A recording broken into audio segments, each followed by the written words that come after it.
A 2015 Harris poll on corporate reputation found that Americans ranked Big Pharma ninth out of 14 industries. So that's right up there with insurance companies and airlines as far as respect goes. So clearly, Big Pharma is maybe doing something wrong or something is not striking the right chord with the American public.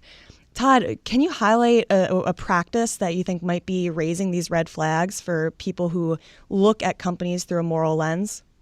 Hi, Christine. Yeah, today's topic, I'd be surprised if we didn't get a lot of listener feedback. Hopefully we will, with their opinions on the subject. It wasn't always like this. I mean, it used to be that, companies like Merck were some of the most respected companies out there. They were developing medicines that save people's lives, and that's what people focused on. But you're right that something has changed, and people now view them the way they view tobacco companies. It's not healthy for the industry, if you will, and therefore you could argue that it's not healthy long term for investors. I think that there are all sorts of things that are going into that reputational decline in the industry, but probably one of the more high profile parts of reasons why is the issue of drug pricing. Yeah, absolutely. And of course, this was brought into the public debate recently with the whole Turing Pharmaceuticals ordeal. As many of our listeners are probably familiar with, this guy, Martin Shkreli, the CEO of Turing, essentially bought up this old drug and jacked up the price of it overnight, 5,500% of an increase, and seemingly for no reason.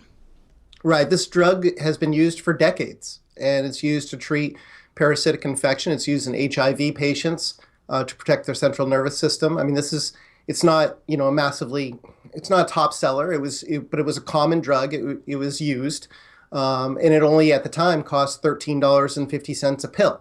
And then, Turing steps in and they buy it, and that price jumps to $750 a pill virtually overnight with no improvement. It's like taking a car that's 15 years old and then, saying, you know what, you have to buy this 15-year-old car for more than it costs brand new.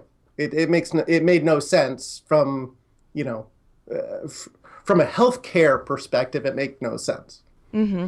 And so with that, this question of how drugs are priced and whether it's ridiculous to be pursuing just a profit starts to become a national debate.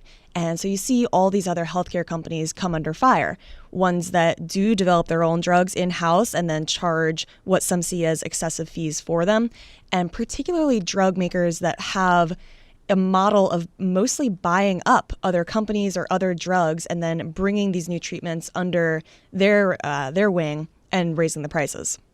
We've got a couple different ways to think about drugs. You have, drugs that are developed internally by research and development teams or externally by research and development teams that are then brought to the market and that actually make huge inroads into how patients are treated or the patient outcome or whatnot.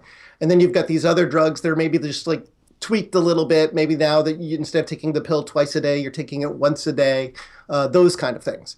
And the debate then becomes, okay, well, should I be paying, $1,000 a pill for something that maybe I only have to take once fewer a day? Or should I pay $1,000 a pill for a drug that now effectively cures a disease, for example, Gilead Sciences hepatitis C drugs, or should I never pay $1,000 for a drug?